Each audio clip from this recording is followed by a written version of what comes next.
Okay, thank you. I'll call the meeting to order. Could we have the traditional territorial acknowledgement and other notices?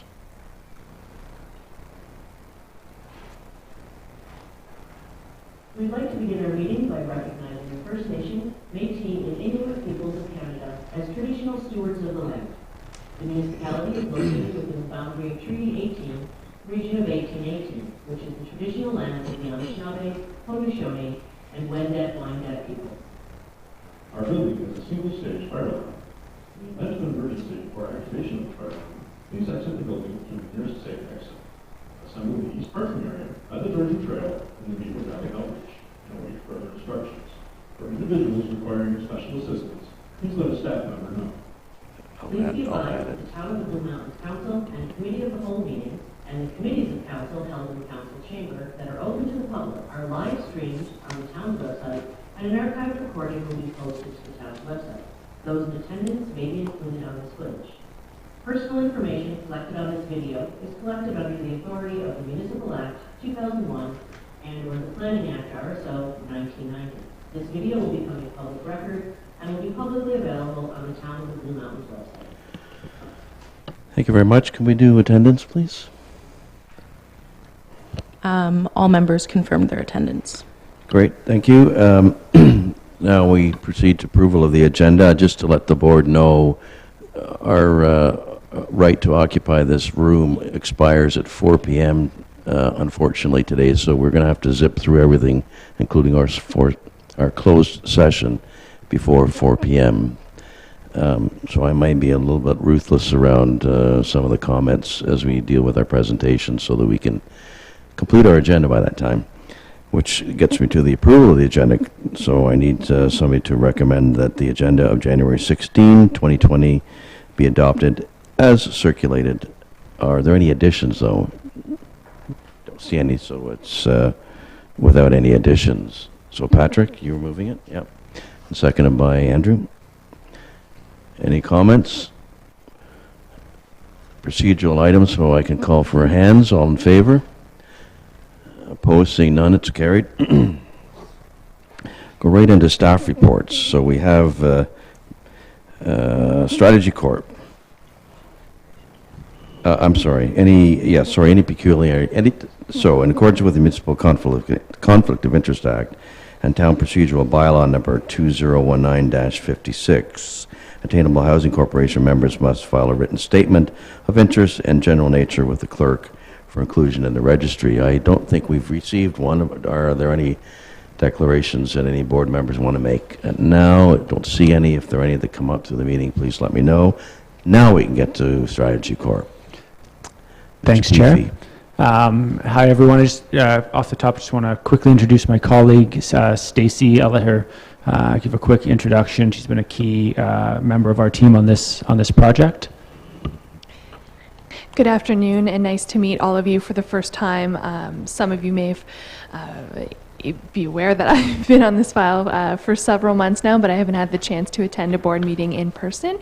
As Brian said, my name is Stacy, and I'm a manager in Strategy Corp's public affairs practice with a specialization in the municipal sector.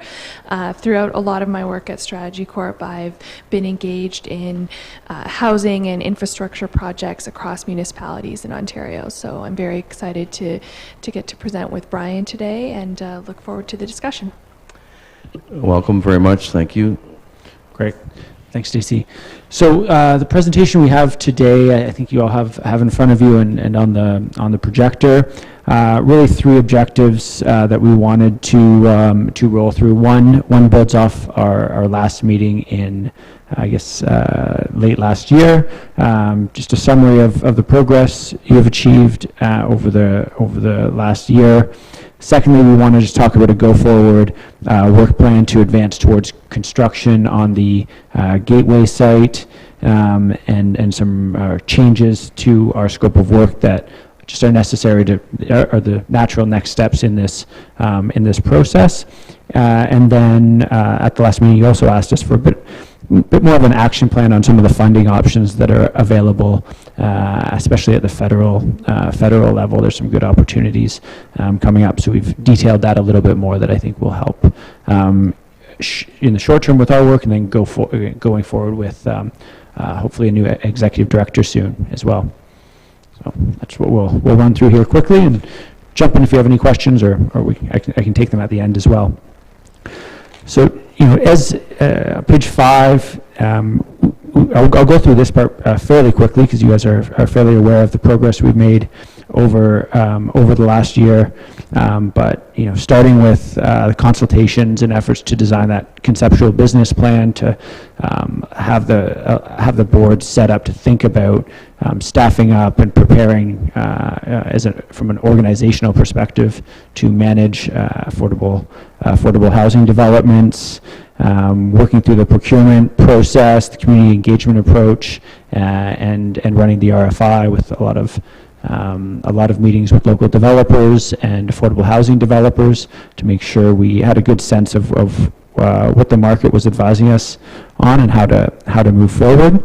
And the initial drafting work on the RFP, that is, the RFP is basically ready to go, pending some studies that Nathan is working on that he'll talk about later, and some of the sustainability work that we're going to touch on later as well that I think is important.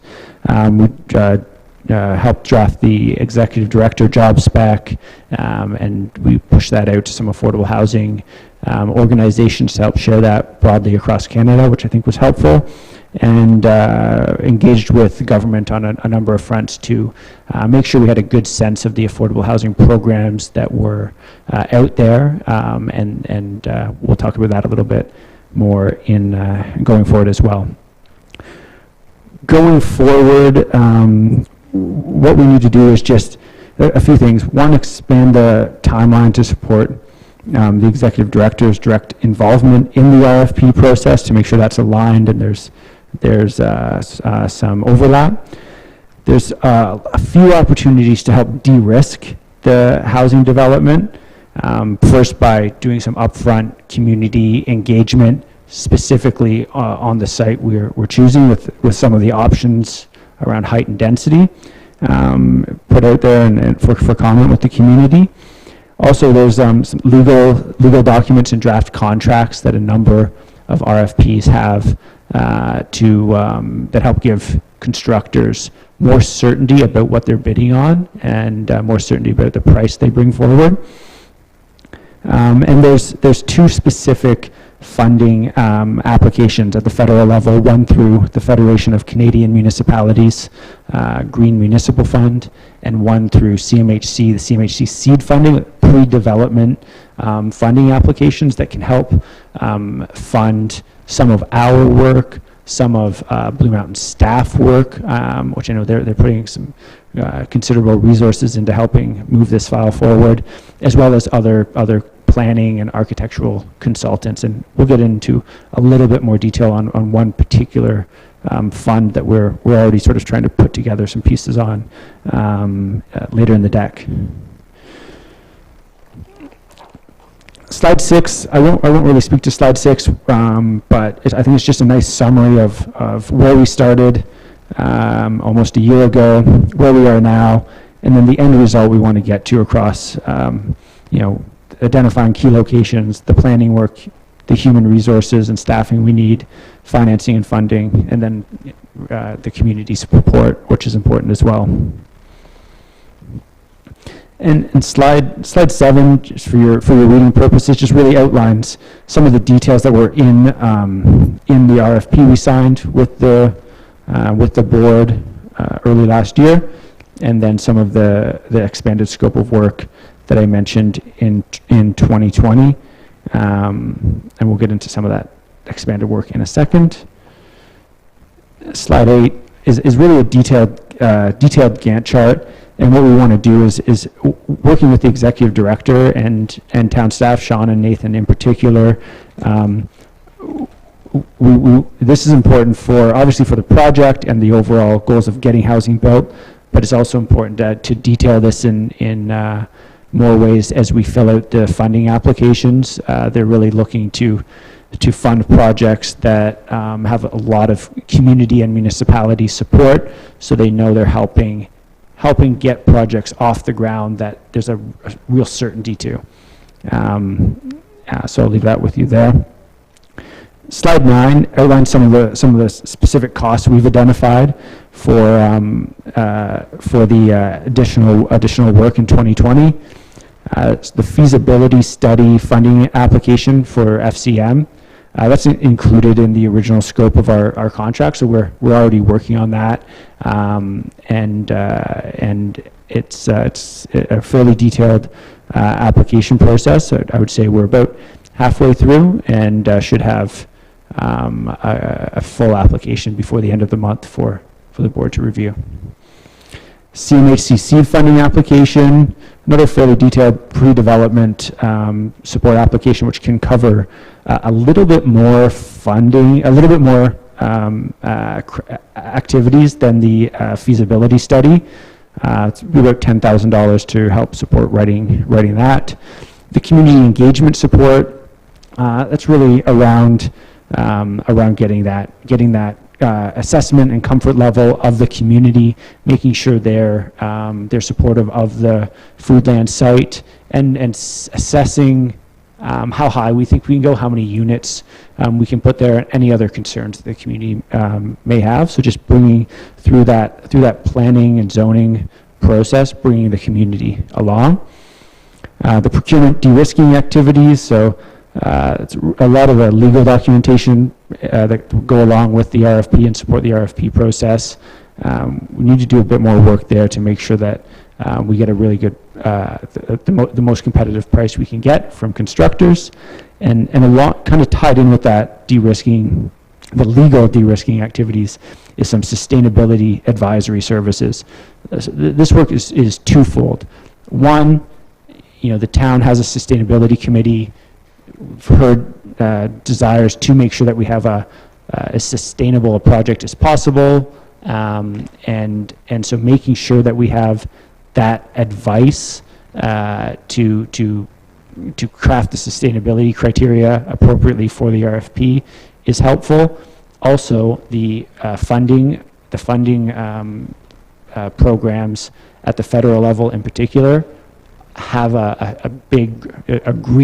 lots of green requirements, and this government is very committed to tackling climate change, and so the more pieces we can put in the window around this project being sustainable it'll increase our chances to get funding. So that's where those services come in. And I would just say that depending, if we're successful with the two funding applications, a decent amount of this work could be covered by those funding programs. So I'll just get into one in particular on the next couple of slides, and we can touch on that there. So the funding opportunities, we really broke them down into five separate components. Some of them are often linked, but there's the project concept and design work, that's sort of the space we're in right now with our project. There's the pre-development work that just readies the corporation to select a constructor and to get that development going. And then there's the financing, pre-construction, construction work that gives us the money to be able to build and get the project up and running. And then on the next slide I've detailed a few of the funds, and we just sort of ranked them based on, just to provide some advice on what ones we think we should proceed with. The two first ones are the ones we think we should proceed with immediately to help support this significant planning work that needs to be done over the next 6 to 8 months, and then it kind of goes into more of the pre-development and then financing and construction programs. The one I should note here is on the FCM signature project, the third from the bottom. I mentioned this last meeting as well, but there's supposed to be a housing specific component to that fund that is going to be announced early this summer. So we'll be watching for that.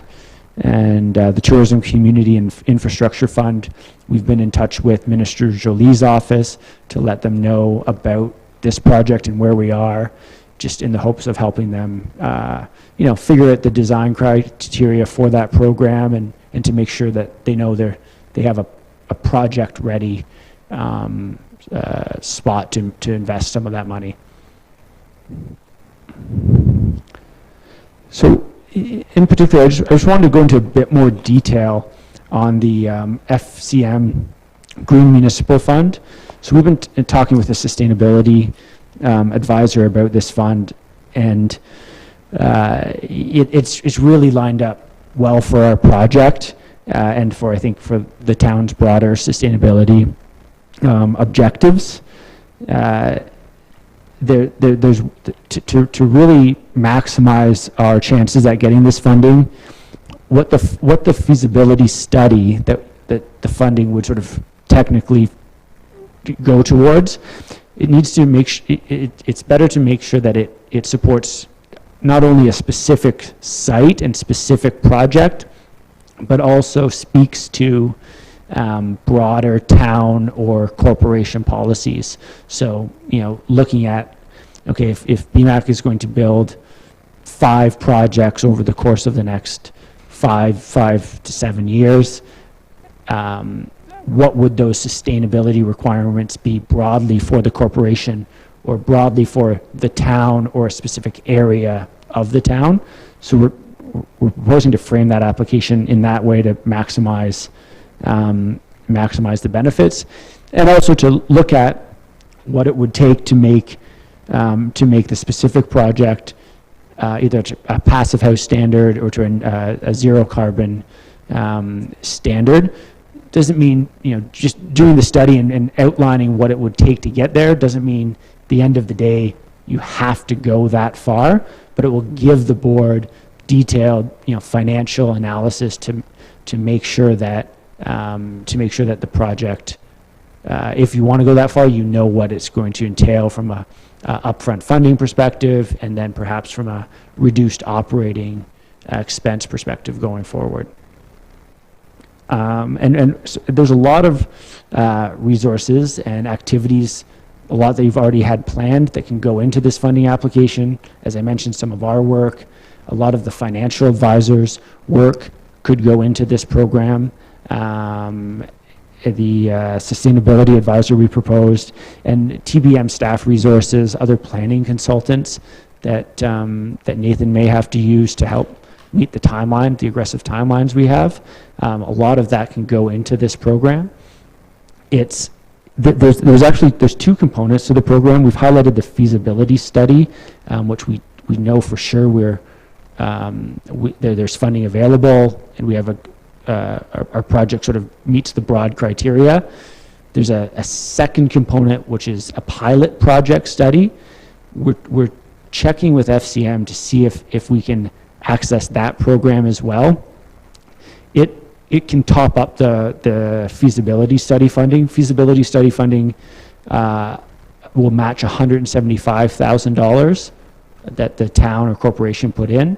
So if BMAHC invests $175,000, FCM will match that for a total of $350,000. The pilot project will match up to $300,000, I believe, and for municipalities that are under 20,000 in population, they will fund up to 80% for the pilot project. So significantly higher ratio that FCM will fund. Andrew? Yep, Andrew. Through you, Mr. Chair. So we've done a fair bit of feasibility work on the attainable housing business case already. So this feasibility component that you're talking about is the feasibility of integrating the sustainable elements into a type of project, correct? Yeah, the sustainable pieces and a lot of the planning work as well. Right. It's fairly broad. So yeah, I guess the feasibility study work we did was more at an organizational level. But yeah, I'm this just is trying to get a sense of to delineate Right. each of those as they are as a step along the way, and I think I understand it. And I think obviously the pilot project is where we want to get to. So hopefully it's more skewed toward the pilot project compared to the feasibility work, although maybe it's necessary from the planning Yeah, and supports. I would say that the way FCM defines feasibility study, it's a study but around a specific type of project. So I would say that, you know, before we had locked down the site we wanted to develop on, it would have been more risky. We may not have got the funding at that point. We may not have been quite ready from FCM's perspective.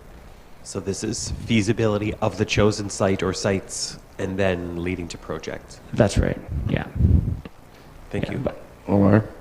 So this would fund all aspects of the feasibility study, including the green initiatives, sustainability initiatives, because as we're trying to be affordable, I mean, you can make a house net zero, but then that house is not going to be affordable anymore, and you know, so there's a balance there. So if we look at those aspects, obviously the ones we can afford to do within the affordability envelope, we will do, because I think sustainability is very important.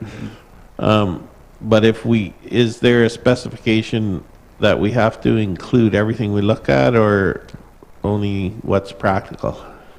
No, so we can look at stretch goals in the feasibility study, and the way we're structuring the application, it will include the resources that the financial advisor brings, because what we want to do, we want to make sure the financial advisor signs off on some of the work that the sustainability folks are doing to make sure that it's financially practical. And, you know, while there may be more upfront capital costs to some of the sustainability pieces, the sustainability advisors that I speak to will say that the operating reductions going forward help offset that in the long term and can maintain affordable rents. Hopefully, by the time we're done the feasibility study as well, we will know more about the program criteria for the tourism fund and for the capital, this housing capital component of the FCM funding that will come.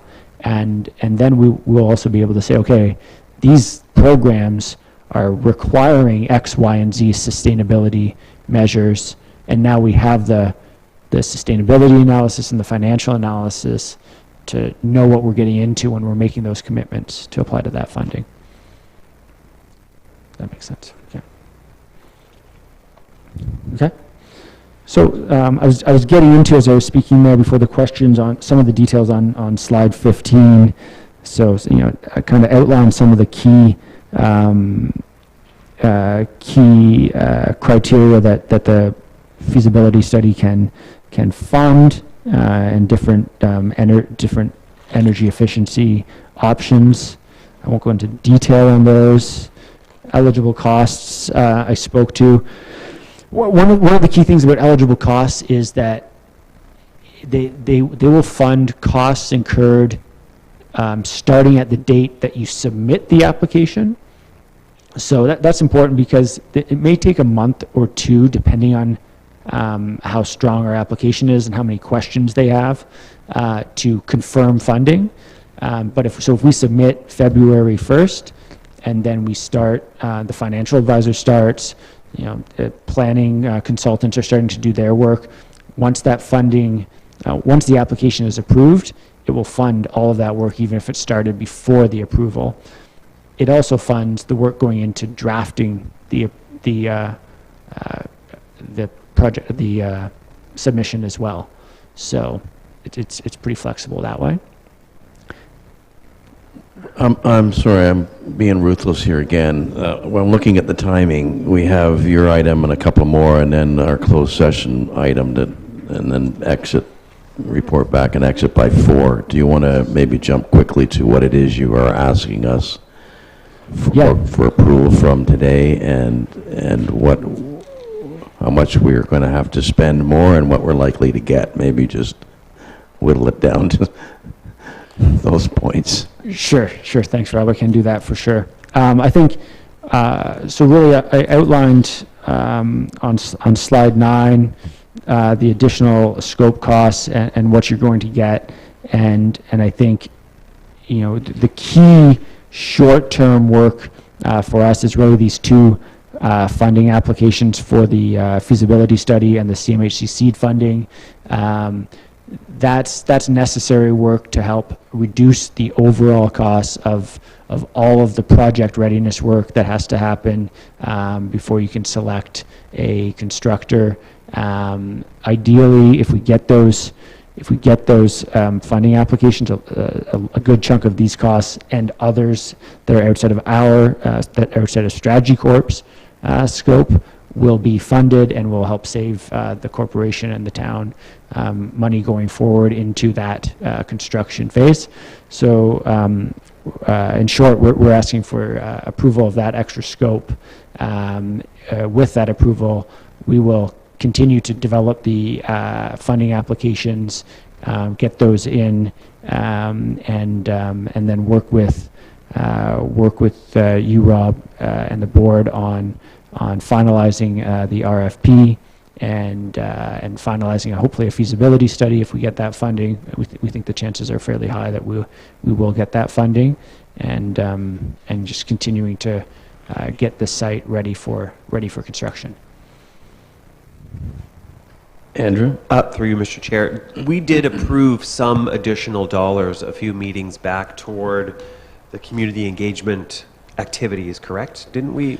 We approved an additional $50,000 spend? No, we provided some funding so that the town could go on our behalf do some built form work. Right. But I don't know that included, what I think is being proposed here is that the Strategy Corp, their scope be added and expanded to include a full community consultation process around that built form, so that the community had some say in it before the RFP was issued, so to speak. I think that's what you're proposing? That's right, and I believe the funding Andrew was speaking to was this funding for this odor and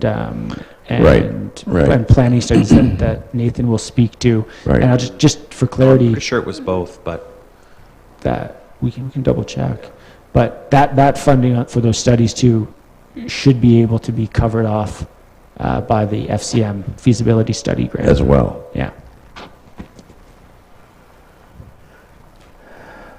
So here's where I am. I think this is helpful and not helpful in some cases. Very helpful because I think we're making some progress. The unhelpful part is you want a mandate expansion that's going to cost us another $100,000, of which we don't have. So I think what we need to do is to consider that in the context, or you need to consider that in the context of some maybe go and proceeds on some of these, with the balance to be confirmed if I can. We're having a board meeting early next month. This is going to have to go also back to council in some form as well, so that council can provide us some interim funding, because as I recall, the bank account, Bruce's not here, but I don't think we have the funds in the bank account, although another $20,000 was applied to the bank as of last council meeting. So maybe Carrie, where are we on the dough?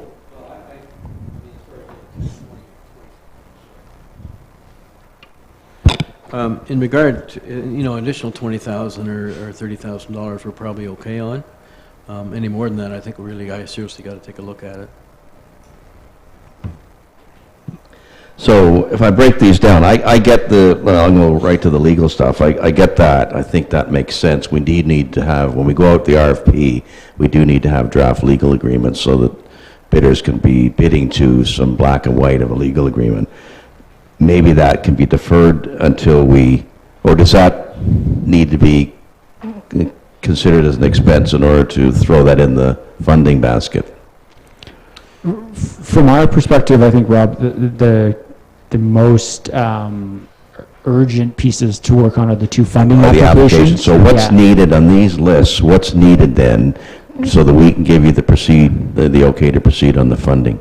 Yeah. So I would say this first two, so FCM feasibility study, which was already in scope, the CMHC seed funding applications component, and then the last one, the sustainability advisory, because that person is essential to, and on the sustainability, we could draft an amendment scope that de-risks it for you guys at less than 30, because there's some initial work we'd need that person to do to help with the funding applications, because they have that sustainability expertise that we don't.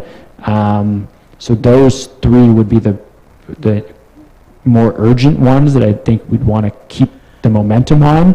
The community engagement work really has to wait until the Nathan's planning studies are done, and the de-risking activities needs to wait a little bit just to as speed well. things along then, if you had a motion from council, from the board here, that gave you the authorization to proceed with the application, and that our cost in doing so would have an upside limit of, let's say, call it $30,000, you could live with that? Yeah, We definitely. could probably squeeze by on that until such time as we were able to consider some of the other items, maybe on a subsequent board meeting, right? And then, the mayor has a motion that he's taken to county to see if we can relieve them of some of our money for our project. Great. No, actually, we think we will have some good luck, and it's thanks to the good work of the mayor and the previous deputy mayor who have championed this at the county level. So, going back to moving things along, if we received a motion, Madam Clerk, that, sorry, Janet? Can I suggest that we might be able to do the CMHC seed funding in-house? Sorry, we might be which? May be able to do the CMHC seed funding application in-house once we have an executive. We could. The challenge is we have already taxed the resources of staff.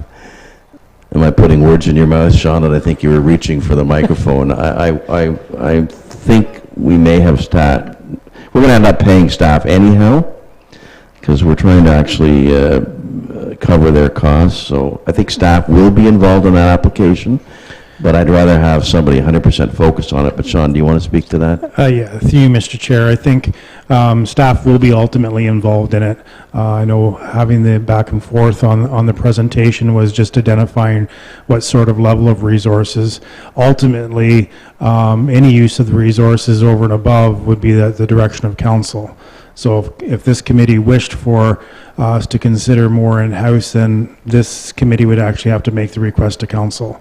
But at the end of the day, I would agree, we're getting taxed. We're right in the midst of, in 2 weeks, doing our budget. So that's going to be taking a good amount of time of our finances time. Janet? I think what I'm suggesting we do is wait until our executive director arrives on the scene and then put in an application to CMHC.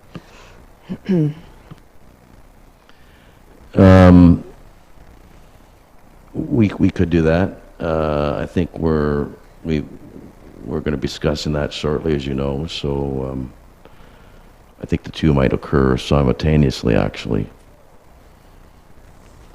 Alar? Yes, I'm not opposed to, looking at maybe 20 to 30 for Strategy Corp to keep advancing the things they're advancing on. And you're quite right. We may have an executive director very quickly.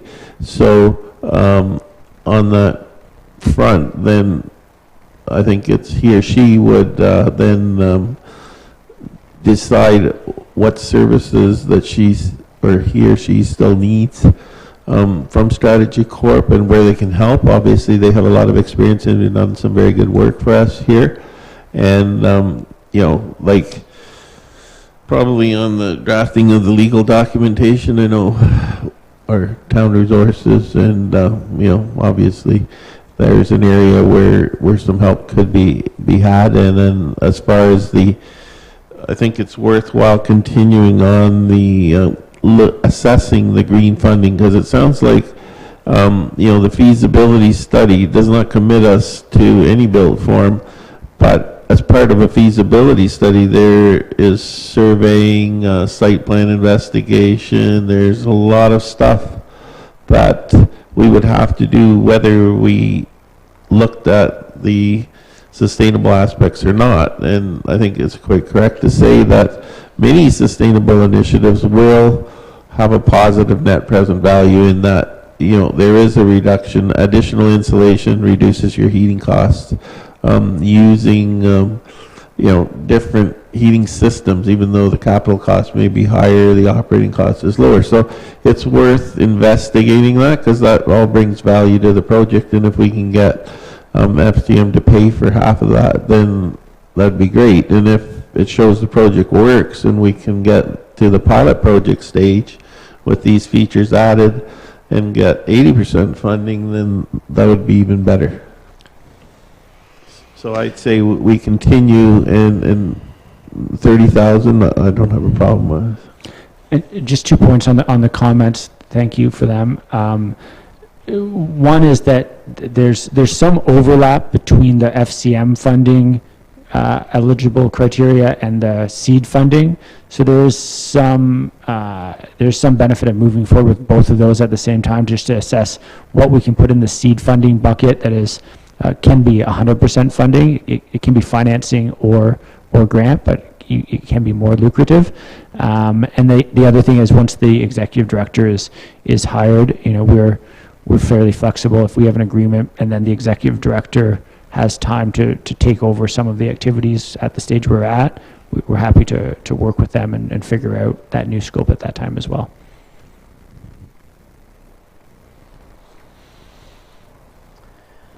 So we want to move something? Carrie? I move that we go ahead and give them the authority to go ahead with an additional $30,000 to do the 2 applications and get that process going and start some of the documentation required for the sustainability. You have that something worded officially, Madam Clerk? Through you, Mr. Chair. So that with respect to item B11, presentation Strategy Corp regarding report to the board, attainable housing progress and next steps, the Attainable Housing Corporation approved revision to the existing terms of engagement with Strategy Corp to include CMHC seed funding application and sustainability advisory services to an upset limit of $30,000. Moved by Carrie, you okay? We need to include FCM feasibility study as well.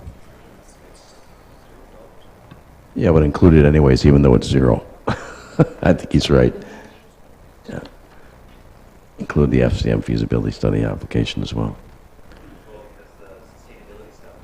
Right, even though it's showing as a 0 and included in the original scope. So it's moved by Carrie, seconded by, who's going to want to second this thing? Alar's going to second this thing. Any more comment? Anybody want it read?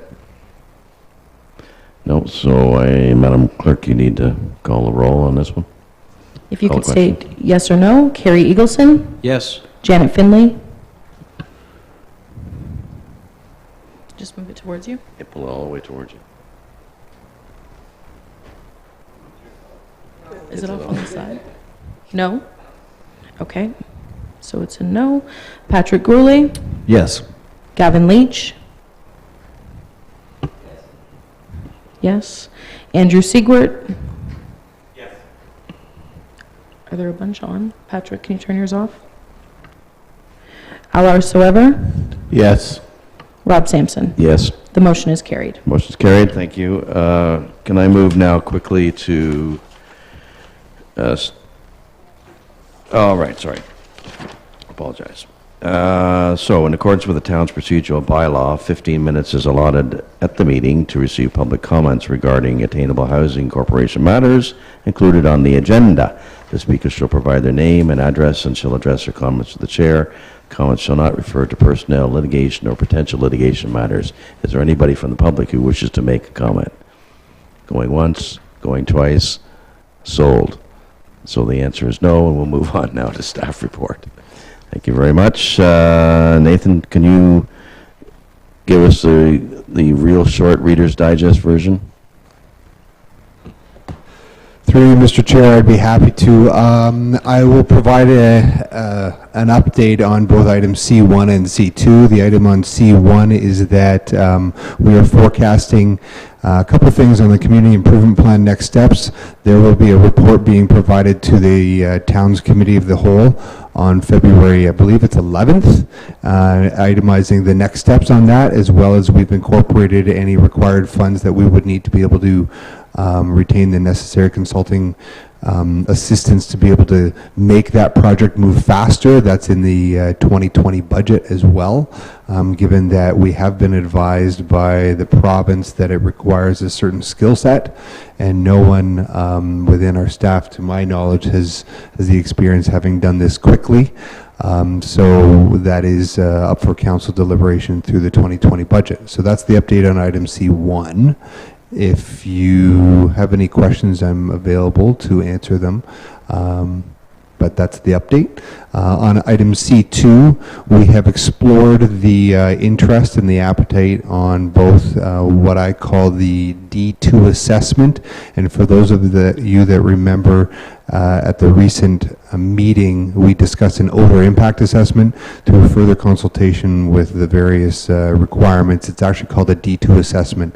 The Minister of the Environment has a guideline that itemizes how you're supposed to deal with land uses within a certain proximity of wastewater treatment plants. That guideline is called a guideline D2. Hence why, from this point forward, I'd prefer if we all reference it as the D2 assessment.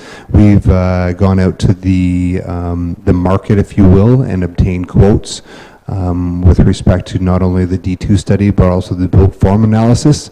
However, to remain procedurally correct, we've been just crossing our T's and dotting our I's on a few other items, just to make sure that the proposals are tight, and that once council gives the authorization on January 27th, that staff can actually proceed with this. We anticipate pulling the trigger on the projects and moving very quickly. For the board's benefit, we were sure to be able to ensure that there was cross-pollination between two projects. We did not want one assessment to be able to come forward with recommendations of various areas and mitigating measures and have the built form not factor those in. We didn't want a building that couldn't be built at the end of the day. So we've provided a cross-pollination opportunity whereby both consultants will meet together and assess where they're at, and then so that we have two projects that are in step with one another. The visual impact was the other item that came out of that motion from the board. It's very difficult to do a visual impact assessment when you don't know what your building looks like. So we put that on the side burner, and we'll move forward with that once we have a better idea of what the built form will be, whether or not it's 3 stories, 4 stories, 5 stories, towns, whatever the case may be, and whatever comes out of the public consultation and the consultation with the board here. Hopefully that provides you with the information in as quickly as possible. Andrew. Through you, Mr. Chair, thank you very much. 2 quick questions. First one, I would imagine that the environmental sustainability work that we do will be crucial to do that visual study as well, if we're looking at solar or other things. So that probably makes sense to defer that. So I'm happy to hear that. Question number 2, as it relates to the D2 study, do we have a sense of the risks to the project that may come from that study? Is this something we are obligated to do, or do we have genuine concerns, and should we be concerned that that site might in fact be eliminated? Through Mr. Chair, it is something we're obligated to do, both provincially, and our official plan simply mirrors that provincial obligation. It's a guideline, so the area within a certain proximity of the wastewater treatment plant, it more or less covers a part of the property. So there's an arc, so there's a buffer area. Is that buffer area that we need to study? How far in there can we build? And that's what we need to do. So the consultant, just to paraphrase, will monitor, will put out sensors and various items that they'll gather data, they'll analyze the data, and then they'll recommend any mitigating measures, if possible, that they need to do. They also might recommend some design parameters, maybe not placed windows or opening orifices to the to the structure or any balconies or whatever the case may be that might face on, that might provide a distraction or a nuisance to the residents within the building. And I would imagine that because there was commercial activity there before, if there was a prohibition around residential, you could do some co-mingling of attainable housing and some commercial space, leveraging that area appropriately. Is that That's fair? right. So because residential, you're dealing with a more sensitive land use, it could be that some of the less residential components of that would be in one place, and then you reposition the residential that are a little further away from the influence area.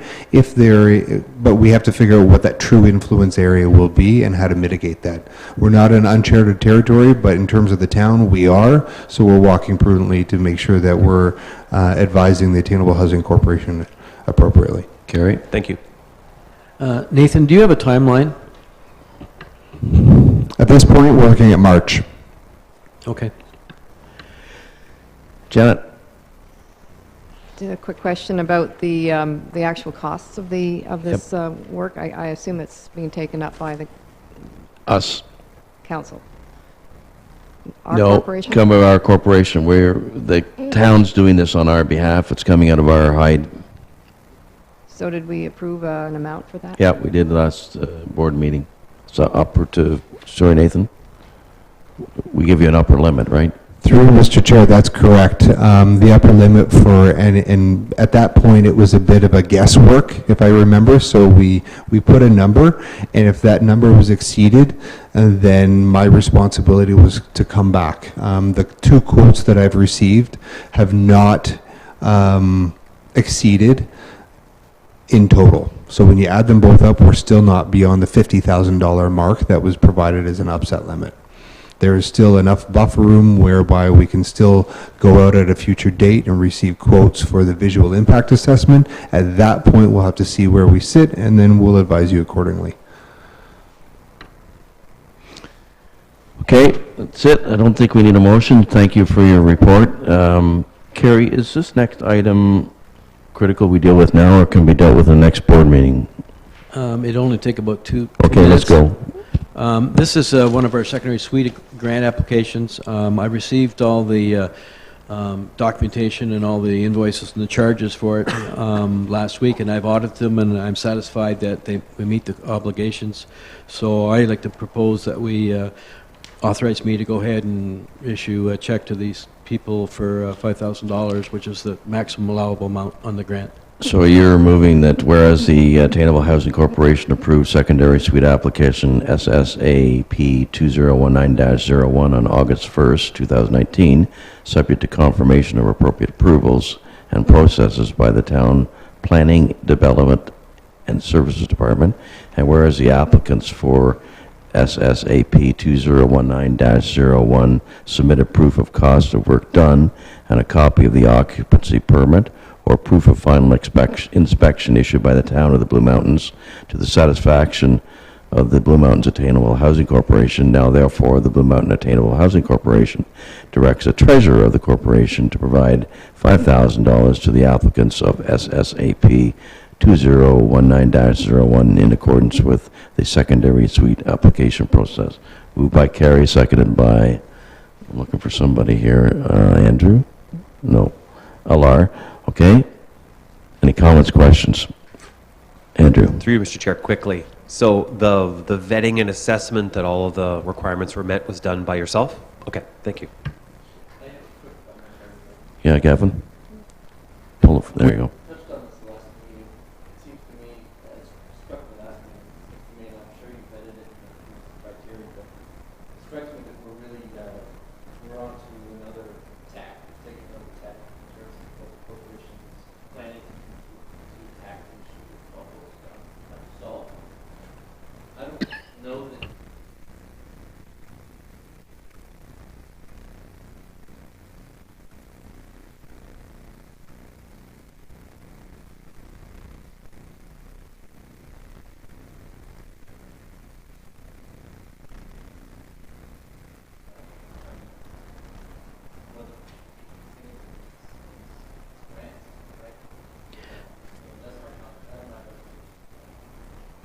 actually agree with you to some degree, but Kerry? I don't disagree with you either. However, this was an application that was made many, many months ago Right. and approved at that point in time, and this is just the final approval to cut the payment. So I think we need, as obligation, we need to follow through with that. Yes. But through you, Mr. Chair, I think we can approve this, and maybe we make a motion at our next board meeting to discuss whether or not we suspend those programs until such time as the future criteria can be met. I think it is legitimate to do that now. Yeah, that's fine. Yeah. Yeah. Yeah, we There actually- is one other application that's outstanding at this point, and that's the only one. And you know, Patrick and I are working on that program, and we'll come back to the board with recommendations. Okay. So that all in favor? Sorry, somebody had to swallow the water and I didn't quite swallow it here. Any other comments on this?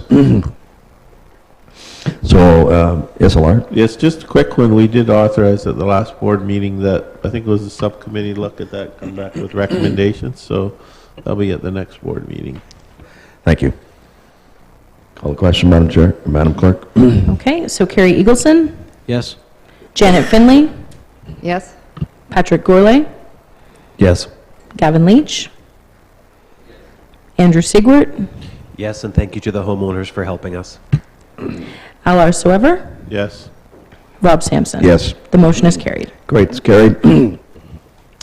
Now, in accordance with, in regard to subsection 239, Do you want me to read yeah, this? do you want to do that? It's recommended that with regard to subsection 239 in the Municipal Act 2001, the Blue Mountains Attainable Housing Corporation does not move into closed session in order to address matters pertaining to personal matters about an identifiable individual, including municipal or local board employees, and with regard to the executive director position. Great, so. Mover and seconder for that? Yeah, right. A second. Because I moved by Andrew, seconded by Alar, and so What's the I'll call the procedure? question. All in favor? Carried. So we have moved into closed session at 3:22 p.m. Thank you. So everyone can leave with the exception of 2 individuals. Hey, guys, have a safe drive.